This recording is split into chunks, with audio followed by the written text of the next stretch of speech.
Hello and welcome. Today we will be rereading Chapter 0 Prologue of Youjo Senki Saga of Tanya the Evil, Volume 1. So I had initially read the entirety of this light novel from start to finish and recorded it. However, Chapter 0, the prologue, as well as Chapter 1 were read with a subpar audio setup. For this reason, I will be re-recording those first two chapters before compiling a complete edition with all of the chapters in it.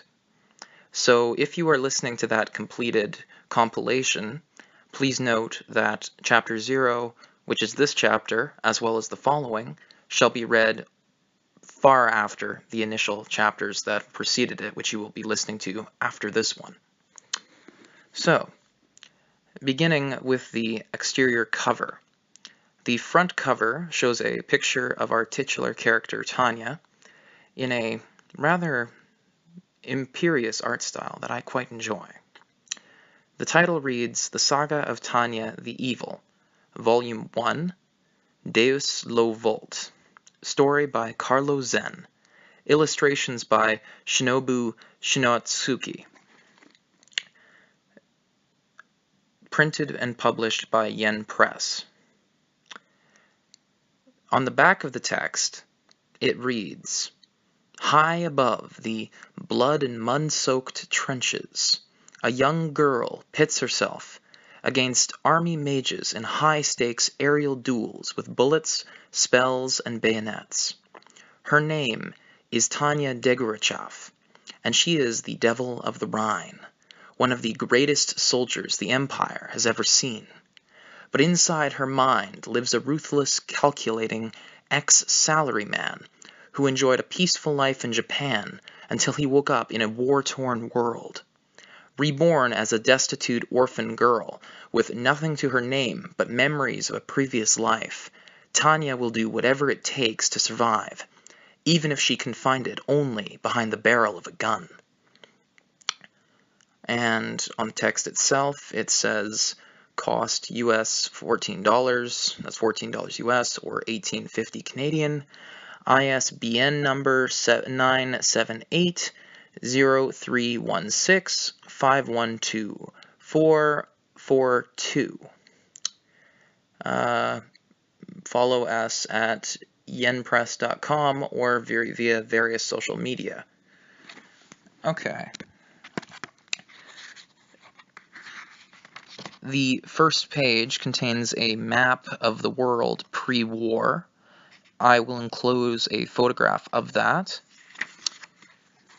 And then we have a black page reading the Saga of Tanya the Evil. Next, we have a fold-out page showing Tanya and her subordinates.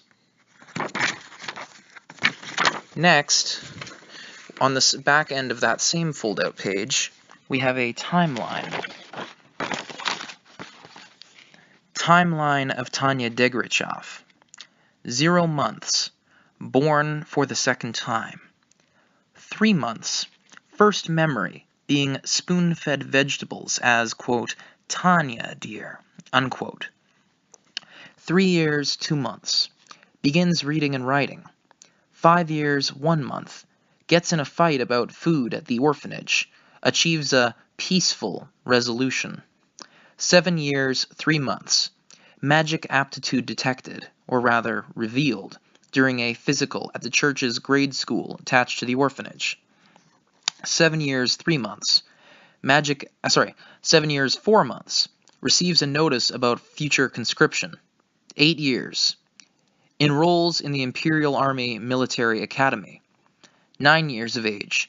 Graduates early from the Imperial Army Military Academy. Present day is the beginning of the prologue, or beginning of Chapter 1, perhaps. We have another black page reading The Saga of Tanya the Evil, Deus Lo Volt, Volume 1. Carlo Zen is the author. Illustrations by Shinobu Shinotsuki. published in New York State, United States of America by Yen Press. Okay, and then we have various things here on the back, and I will read them out. The Saga of Tanya the Evil, Volume 1, written by Carlo Zen. Translations by Emily Balistrieri, Kevin Steinbach. Cover art by Shinobu Shinotsuki. This book is a work of fiction. Names, characters, places, and incidents are the product of the author's imagination or are used fictitiously. Any resemblance to actual events, locales, or persons living or dead is purely coincidental. Youjo Senki, Volume 1, Deus Lo Vault. Copyright C 2017 by Carlo Zen. All rights reserved. First published in Japan in 2013 by Katakawa Corporation Enterbrain. English translation rights arranged with Katakawa Corporation Enterbrain through Tutal Mori Agency Incorporated, Tokyo. English translation copyright C 2017 by Yen Press LLC. Yen Press LLC supports the right to free expression and the value of copyright. The purpose of copyright is to encourage writers and artists to produce the creative works that enrich our culture. The scanning, uploading, and distribution of this book without permission is a theft of the author's intellectual property. Tragic. If you would like permission to use material from the book, other than for review purposes, please contact the publisher. Thank you for your support of the author's rights. Well, I haven't seen an official audiobook translation yet, so I intend to continue this, especially considering I've already read the rest. However, I would add that in the event that an official translation comes out, I will definitely plug them below in the description and encourage you to buy it. And since there's a review at the end of each chapter, in which I read it and then give my opinion, this counts as opinion, so that is immune to copyright. Continuing on here, Yen On, I think that's a translation of location, 1290 Avenue of the Americas, New York, 10104. Visit us at yenpress.com, facebook.com/yenpress, twitter.com/yenpress, yenpress.tumblr.com, instagram.com/yenpress. First Yen Press On edition, December 2017. Yen On is an imprint of Yen Press LLC. The Yen On name and logo are trademarks of Yen Press LLC. The publisher is not responsible for websites or their content that are not owned by this publisher. Library of Congress cataloging in publication data names Yen, Carlo, author. Shinotsuki, Shinobu, illustrator. Balistrieri, Emily, translator. Steinbach, Kevin, translator. Title, Saga of Tanya the Evil / Carlo Zen. Illustration by Shinobu Shinotsuki. Translation by Emily Balistrieri and Kevin Steinbach. Other titles, Youjo Senki, English. Description, first Yen On edition, New York, Yen On 2017. Identifiers, LCCN 2017 044721, ISBN number 97803-165-12442, Volume 1, Public, Classification LCC PL 878.E6, Y6513 2017, DDC 895.63/6-DC23. LC record available at https://lccn.loc.gov/2017-044721. ISBN S978-0-316-51244-2 in brackets paperback, 978-0316-51245-9 in brackets ebook, 1098765431 LSC-C, printed in the United States of America. Okay, so that's just the credits page, I guess. Continuing. The Saga of Tanya the Evil. Deus Lo Volt. Okay, and now we have another page listing the various chapters and where the corresponding pages begin and end. Chapter 0, Prologue, pages 1 through 19. Chapter 1, The Sky over Norden, pages 1 through 69. Chapter 2, The Elenium Type 95 Computation Orb, chapters 69 through 117. Chapter 3, The Watch/Guard of the Rhine, chapters 117 through 195. Chapter 4, War College, pages 195 through 245. Chapter 5, The Primeval Battalion, page 245 through 319. Additional appendixes, interior and exterior line strategy / mapped outline of history, pages 319 through 327, and the afterword is on 327, and that ends the text. So here we are. Chapter 0, Prologue. July 18th, Unified Year 1914, somewhere in the imperial capital Berun. In the beginning, there was only light.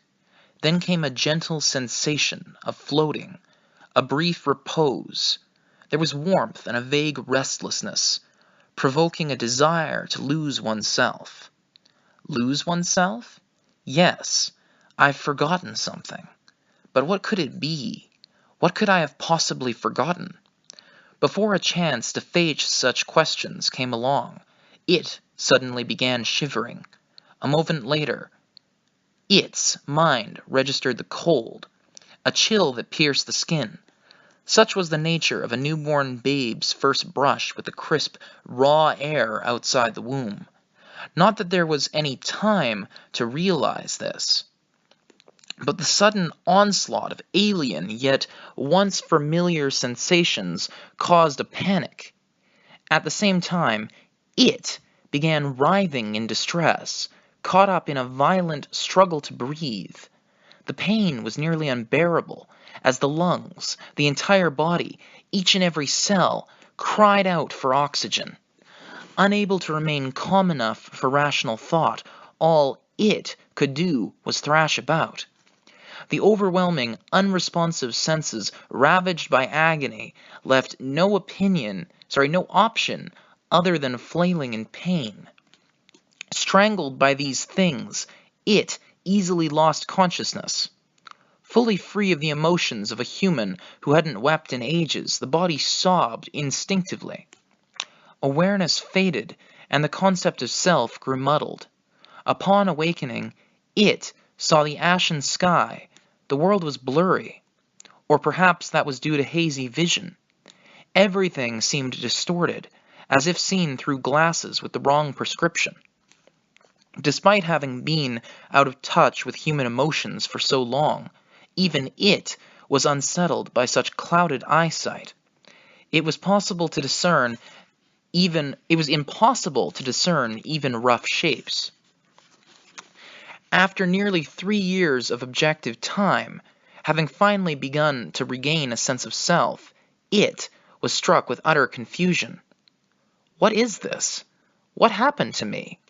This vessel couldn't maintain awareness for very long, and the memory of being placed in it had yet to surface. So when its fading consciousness just barely registered an infant's wails, it found the cries shameful, yet failed to understand truly why.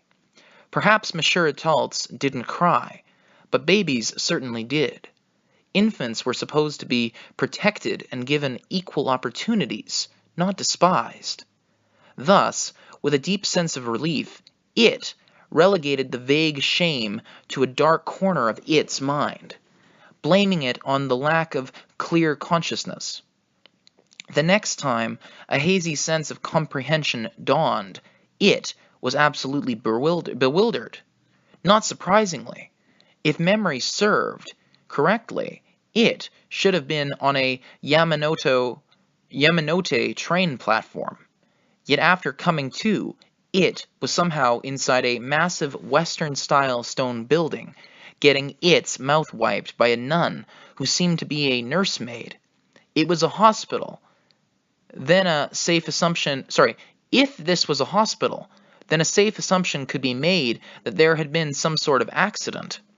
Blurry vision could be explained by injury as well. Yet now that its eyes could see clearly in the poor lighting, it could make out nuns in old-fashioned dress, and the inadequate illumination apparently came from anachronistic gas lamps. Unless things were not what they seemed. "Tanya, dear, say ah." At the same time, it noticed a bizarre lack of electrical appliances nearby.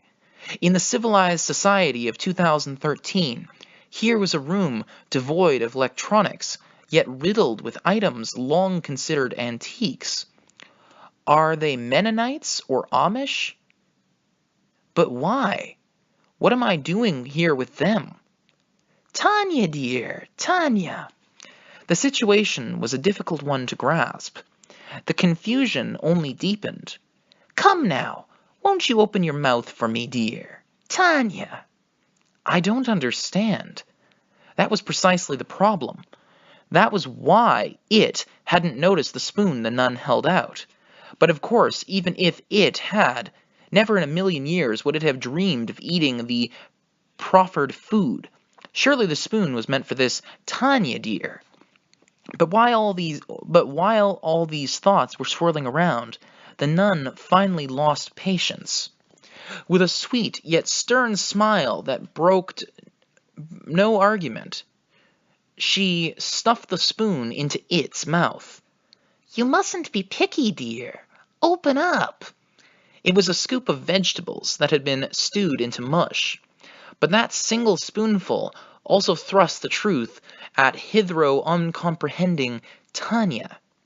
Stewed vegetables. That's all the nun had stuffed into its mouth.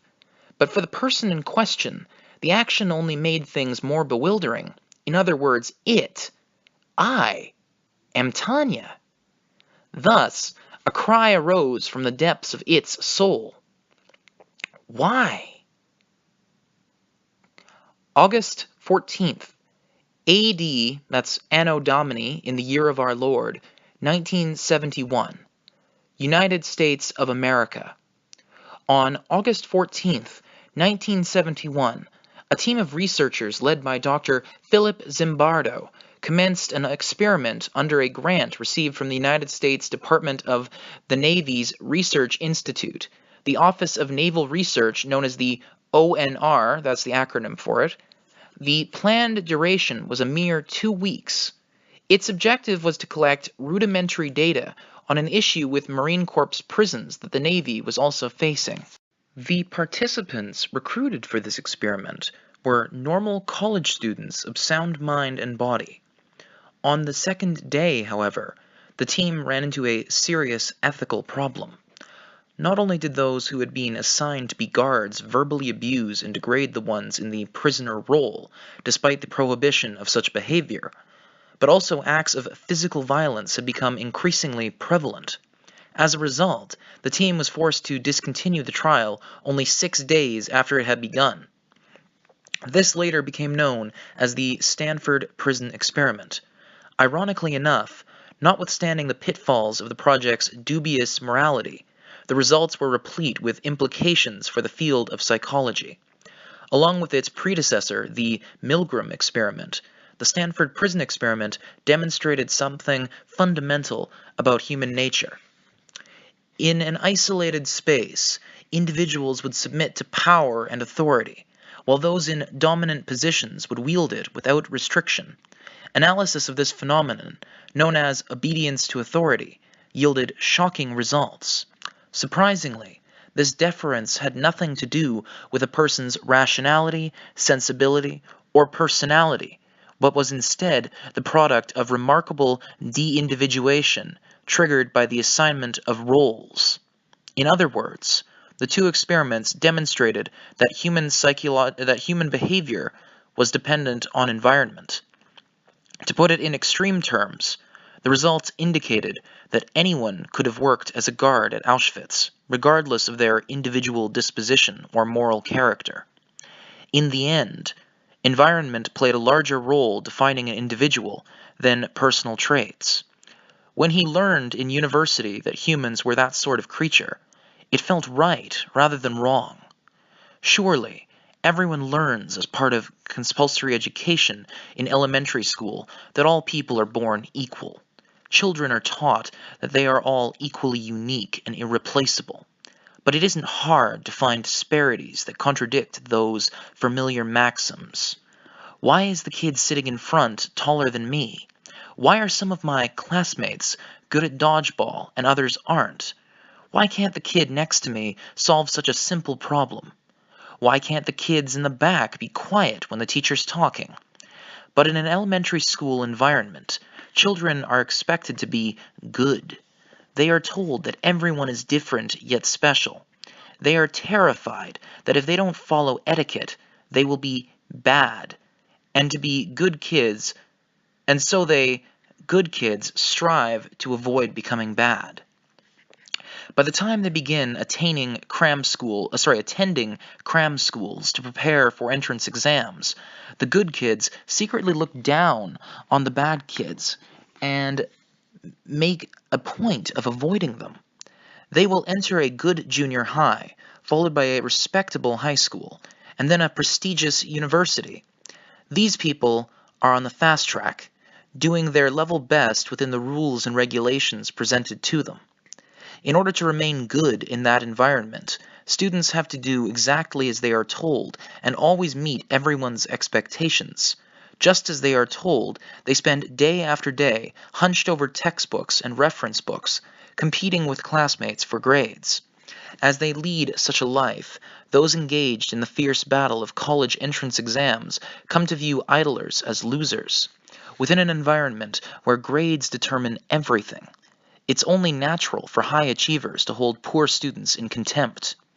On the other hand, the majority of those successful students don't consider themselves to be especially bright. After all, it has long been the case that whenever a regular student shows even a little pride, the truly gifted in their grade put them in their place. One student might be having a hard time, while the kid next to him is nonchalantly entering the International Physics or International Mathematics Olympiad. It takes more than a little effort to sit shoulder to shoulder in a classroom with geniuses for whom comprehending all the material is a given. Despite the warped perspective, they have a strong enough grasp on reality to diligently pursue their studies. Whether they like it or not, all college-bound students know the truth. If they want an income comparable to what their parents possess, they have to attend a good university and get a decent job, at the very least. This group is driven by a strong, youthful desire to succeed, but along with that desire comes the fatal fear of failure. As such, they have no choice but to chain themselves to their desks. After struggling in that harsh world, the best students pass the entrance exams for universities worthy of being called prestigious. Then the game changes. Many are forced to realize that they have entered a world where people are no longer evaluated by grades, but the question of, what have you achieved? Those who can adapt to the sudden paradigm shift and new environment do. Obey the rules, search for loopholes, sneer at the guidelines despite being bound by them. In the end, everyone learns that rules are necessary to make the system run smoothly. Freedom without laws means anarchy. Laws without freedom means tyranny. So as much as they hate restrictions, they fear unlimited freedom. He failed to understand people who came late to class. He couldn't see the value of people who drank themselves into oblivion. He couldn't comprehend the sporty types who droned on about the power of the human spirit. But when he encountered the Chicago School, okay, editor's note, Chicago School. The Chicago School of Economics is, in brief, a delightful school of economic thought hailing the market mechanism. Some extremists even use market values to analyze social issues across the board, pertaining to drugs, families, education, immigrants, and so on. You can learn more from the slightly dated book, The Economics of Life, From Basketball to Affirmative Action to Immigration, How Real-World Issues Affect Our Everyday Life, or by checking out the latest on this blog, http://www.becker-posner-blog.com. And I would also add Basic Economics by Thomas Sowell, or any of the works written by Milton Friedman. You can also find Milton Friedman's various lectures recorded on YouTube for anyone who would care to look. They are there for free for public access. Anyway, continuing with the text. But when he encountered the Chicago School and saw how these works applied rationality to the relationship between rules and freedom, he was ecstatic. After all, it meant that he could stay on track as long as he played by the rules. He managed to exude the appearance of a diligent university student while hiding the fact that he was a nerd. In essence, that's what it meant to be free within the confines of the rules. As far as friends were concerned, he enjoyed hanging around with his high school buddies as well as a bunch of kindred spirits he met in college. This was his moratorium until he went out into the world, although he still made sure to improve himself and develop connections. Naturally, he invested in his human capital by acquiring language skills and culture to a point.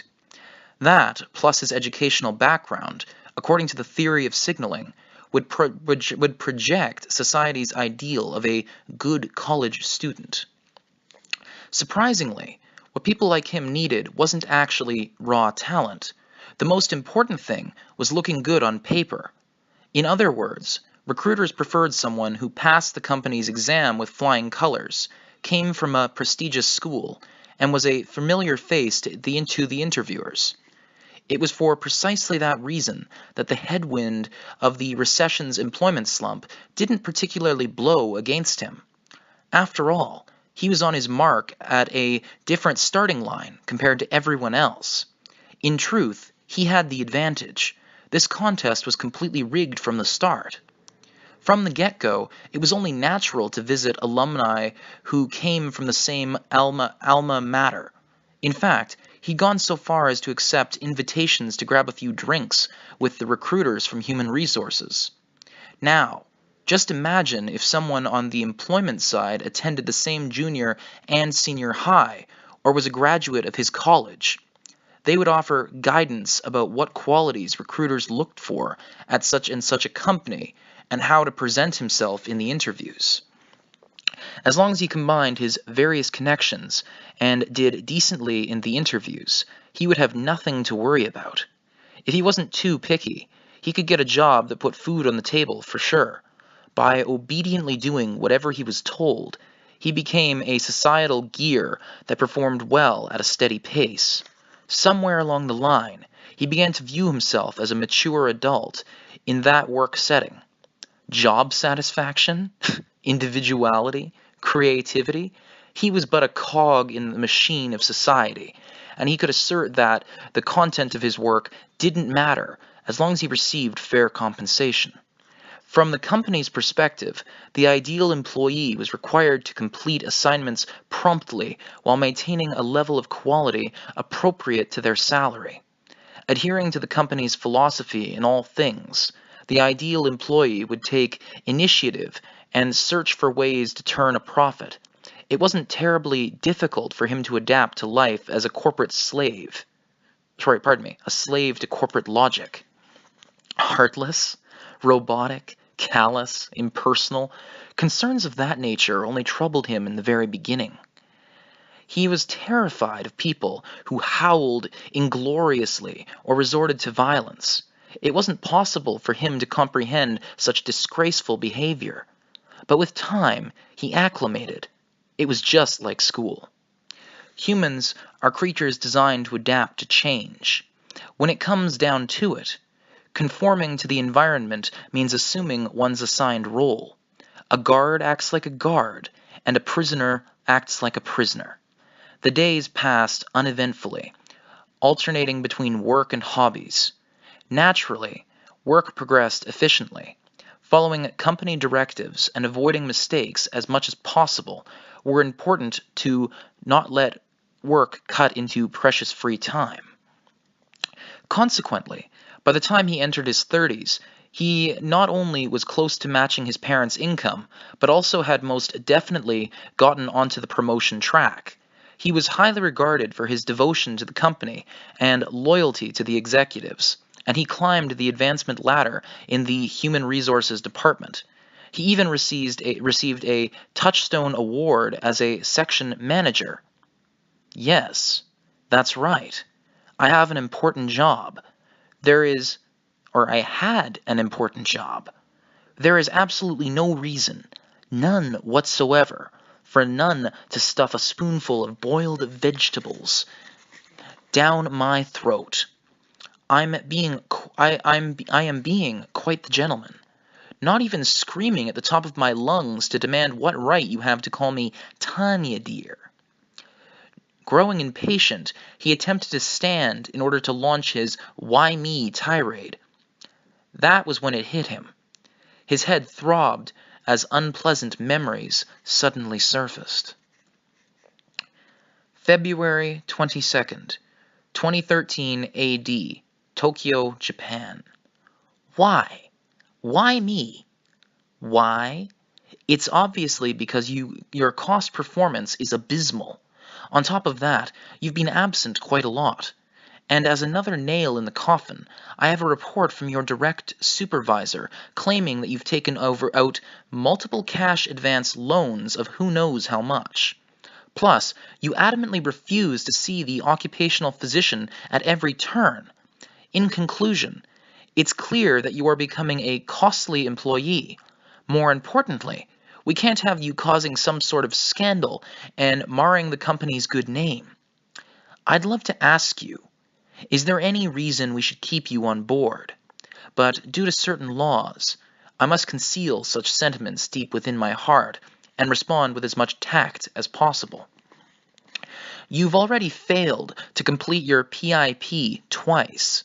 The company gave you a perfectly reasonable order to attend PIP completion training, but you refused. And you have numerous unexcused absences. False courtesy? That's just fine. It's not prohibited by law. This is a for-profit corporation, not a charity for the societally inept.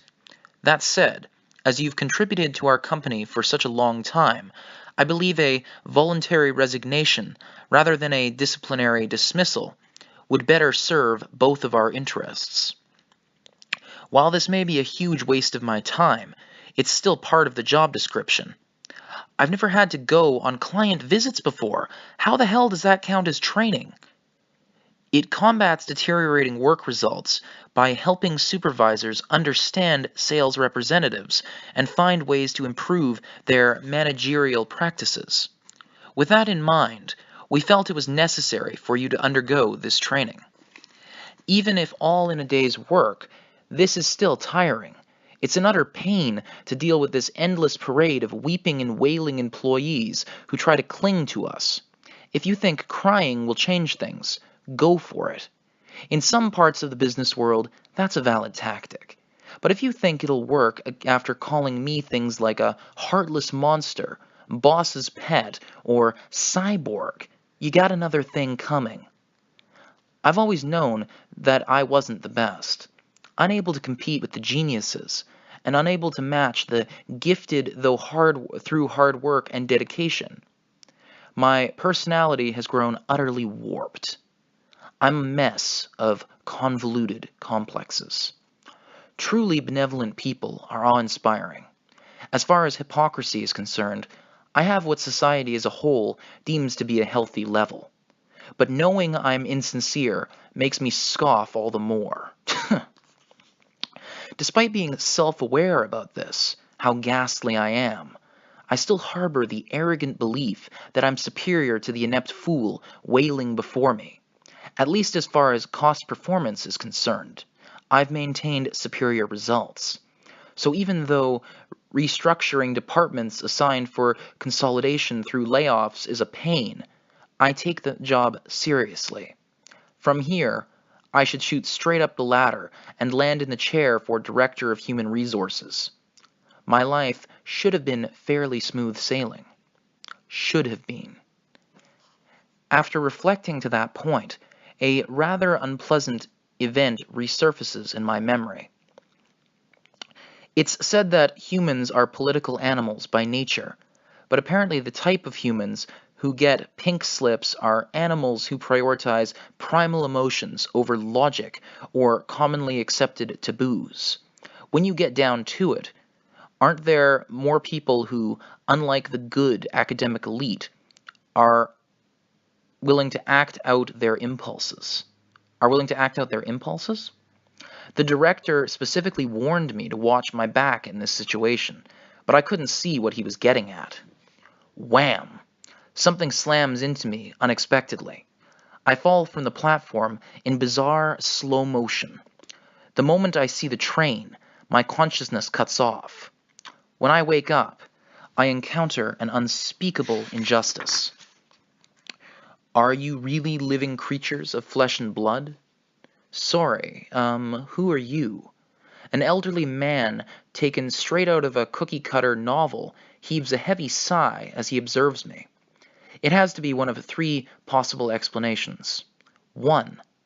I miraculously survived, and a doctor is examining me, but I am unable to perceive it correctly. In other words, it's possible either my eyes or my brain have suffered serious trauma. Possibility 2. I'm dying, and this is either a delusion or a hallucination. Perhaps my life is flashing before my eyes. Possibility 3. I've woken up in the real world after mistaking a dream for reality. I could still be half asleep. The whole lot of you have the most twisted personalities. What a bunch of nonsense in that head of yours. Did he just read my mind? If he did, that's an extremely indecent and unwelcome violation of my privacy, as well as an intrusion on confidential matters. I certainly did, but it's disgusting reading the mind of uncompassionate disbelievers. Well, what do you know? I never dreamed the devil was real. You come up with the craziest ideas. Oh no? Only God or the devil is capable of defying universal laws. If God existed, he wouldn't ignore all the injustice in the world. Thus, this world lacks a God. Therefore, the being X before me is the devil. I rest my case. Are you disbelievers trying to work your creator to death? You disbelievers! In the plural, which means he's referring to others along with me. Should I take comfort in the fact that I'm not alone? Hard to say. While I don't specifically hate myself, I don't particularly love me either. I mean, deranged souls like yours, they are everywhere these days. Why aren't you attaining enlightenment as humanity advances? Don't you want deliverance from your earthly bondage? I suspect this is simply the result of that social progress. Rawls' theory of justice, editor's note, Rawls' theory of justice, a theory that greatly influenced political philosophy. What would happen if we had to create rules to live by, starting from scratch, when we don't know our place in society? After that discussion, Rawls explores what fair laws might look like. His conclusions are broadly split into 2 principles. The first guarantees individual equality and freedom, while the second permits inequality for the purposes of special consideration and equal opportunity for the weaker members of society. It's important to note that while he considers everyone equal, he takes the stance that the wealthy should pay progressive taxes to care for the weak and provide support for the needy, also known as the liberty principle, the difference principle, and the fair equality of opportunity principle. Continuing, Rawls' theory of justice is absolutely wonderful, but actually applying it is unrealistic. Humans have already been divided into the haves and the have-nots. It might be interesting as a hypothetical proposal, but in reality, people can't give up what they have for the sake of others. Isn't it natural to pursue material gain in this life rather than worry about the future? Even so, what does it matter? If I'm dead, what's going to happen to my soul? Let's discuss this constructively. What really matters is what comes next. Oh, I'll just throw you back into the cycle of life and death. You're getting reborn, replies the self-proclaimed God, known as Being X. The answer the stranger gives is quite simple. Ah, I bet he's fulfilling his duty to explain. Yes, work is not something to be taken lightly. I can appreciate the importance of assuming responsibility and acting in compliance with the law. Like it or not, as a member of society, of an organization, of a nation, I should probably indicate that I understand how we are to proceed. Very well. In that case, go ahead and do your thing. For starters, I plan on doing a better job of watching my back in my next life. I've learned that there are two types of people, rational and irrational, so I will undoubtedly need to revisit behavioral economics. Ugh, I've had it. But the words he whispers under his breath leave me perplexed. Eh? Can't you guys get your act together? Far be it from any of you to attain enlightenment and break free from the cycle when you lack so much as a shred of faith, he complains, making this awkward for me. Quite honestly, I have no idea what this Being X, in brackets, self-proclaimed God, is so mad about. I realize elderly folk can be quite quick-tempered, but when someone who appears to hold a fairly senior position flies into a blind rage, they can be hard to read. If this were an anime, you could write it off as a gag, but in the real world, you rarely get that luxury. Humans these days have strayed too far from the universal laws. They can't tell right from wrong. Geez, Being X can preach all he wants about universal laws, but I don't know what the hell he's talking about. And if these laws really do exist, it's annoying that he didn't give notice beforehand. He's asking for too much if he expects people to adhere to laws they've never seen, let alone consented to. I can't comprehend something that hasn't been put into words. To my knowledge, I've yet to develop telepathic powers. I gave you the 10 Commandments, you know. Commandment 1. Thou shalt have no other gods before me. Commandment 2. Thou shalt not take the name of the Lord thy God in vain. Commandment 3. Remember the Sabbath day to keep it holy. Commandment 4. Honor thy father and thy mother. Commandment 5. Thou shalt not kill. Commandment 6. Thou shalt not commit adultery. Commandment 7. Thou shalt not steal. Commandment 8.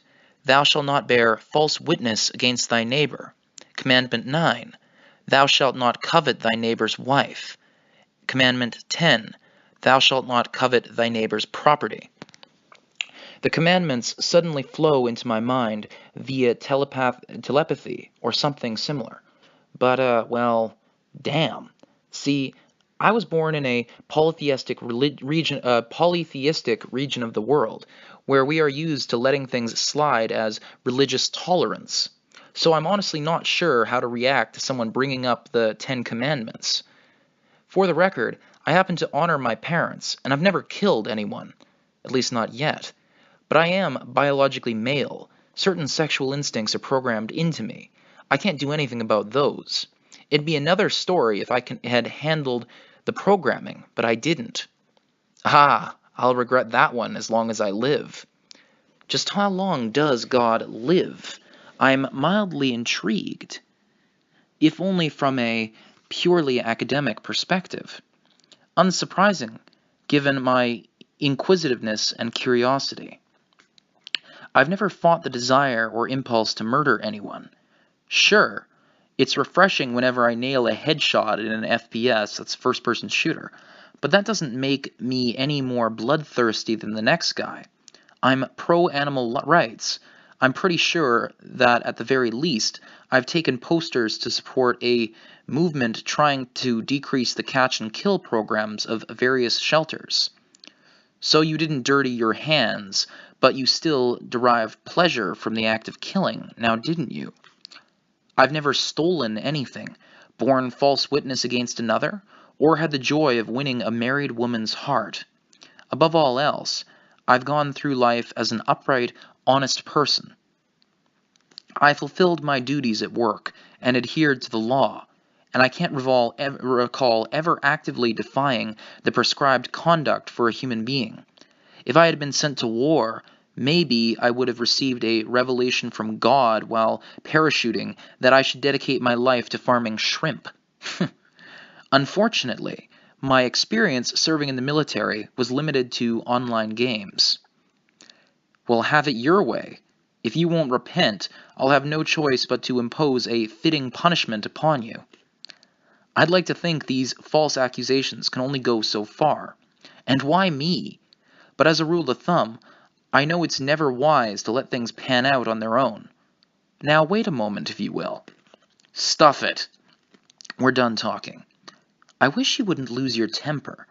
If you're claiming to be the supreme being and God of the universe, even if you're not doing a very good job at it, I might add, I wish you were a bit more mentally mature. I suppose you could even keep the disguise. This one lawyer acquaintance of mine comes across as two completely different people, depending on whether he's in court or online. The man even has a full social life, for Christ's sake. While I don't expect you to reach his level of perfection, you could try a bit harder. I'm already overworked managing 7 billion souls.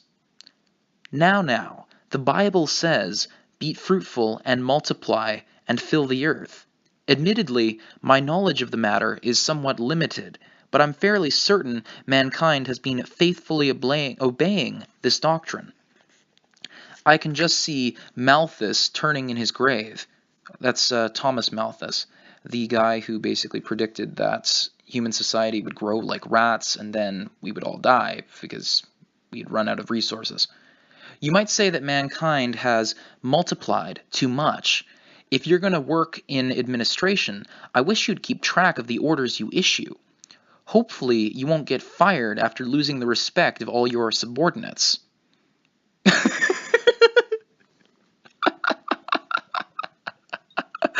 Well played, Tanya, you dumbass.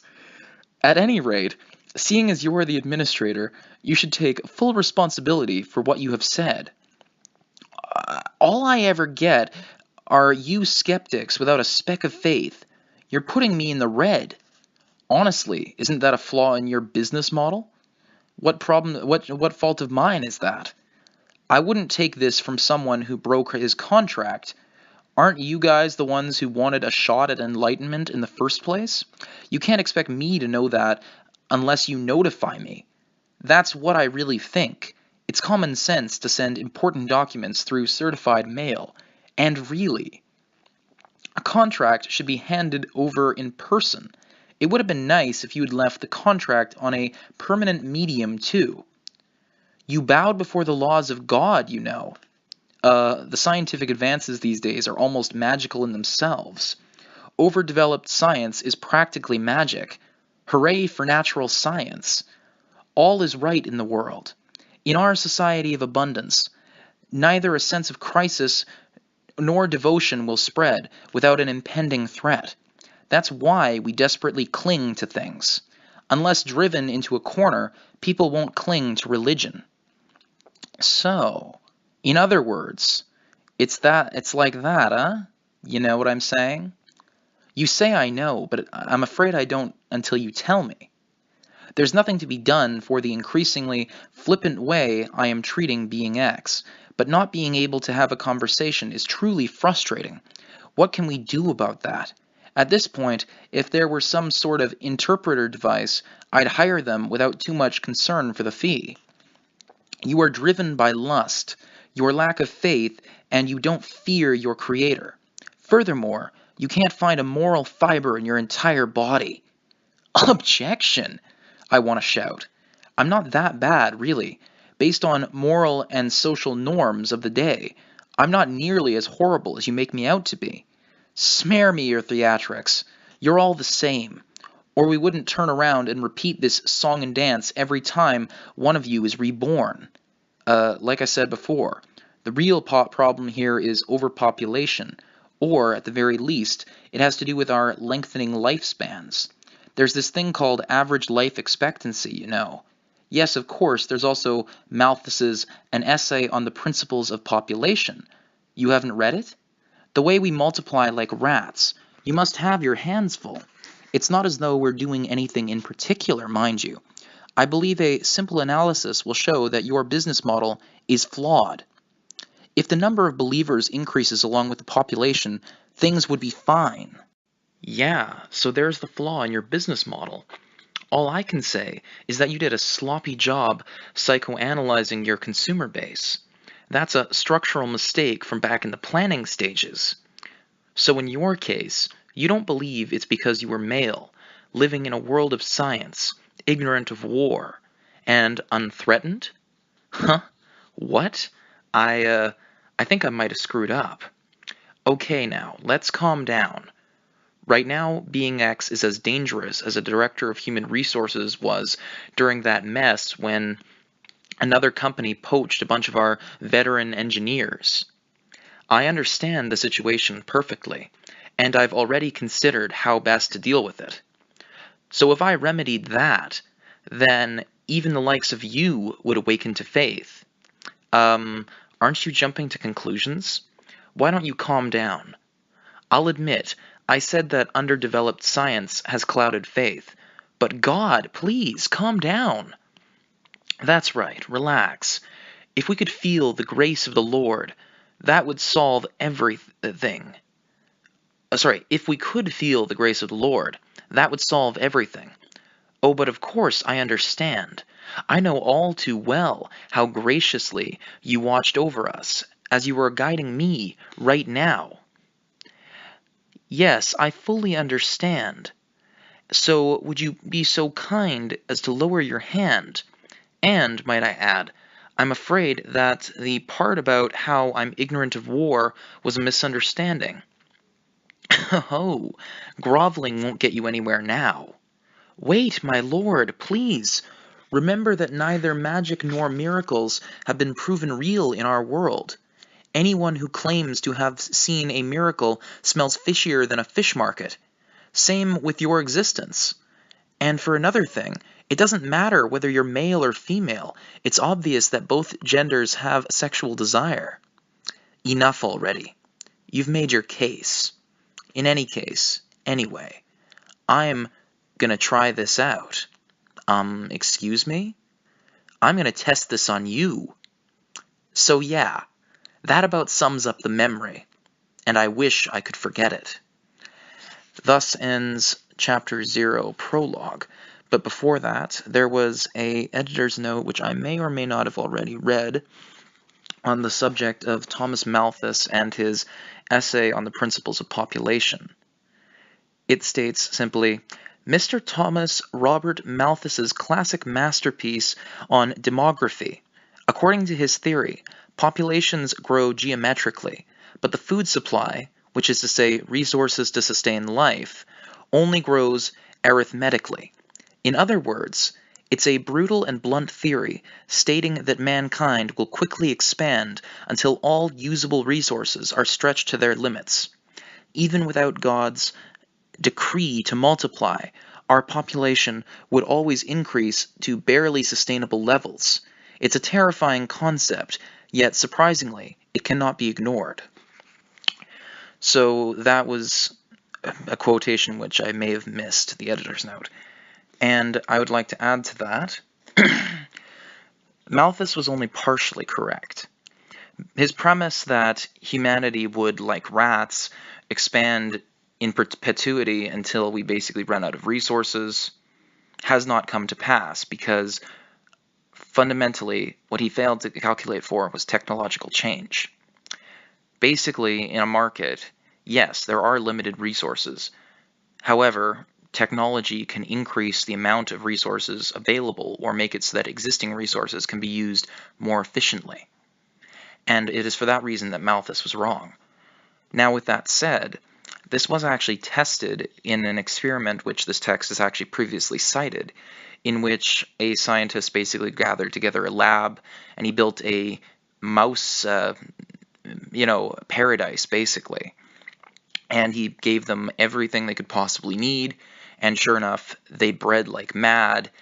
And he estimated that the carrying capacity for that environment was, I think, a couple hundred.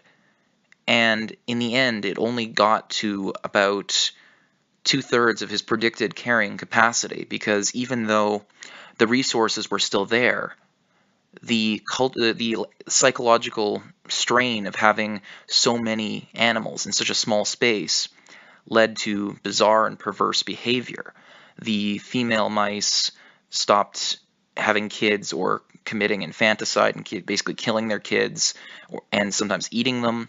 The male mice basically turned into hikikomori type people who basically sat around, ate, and did nothing and showed no interest in sex.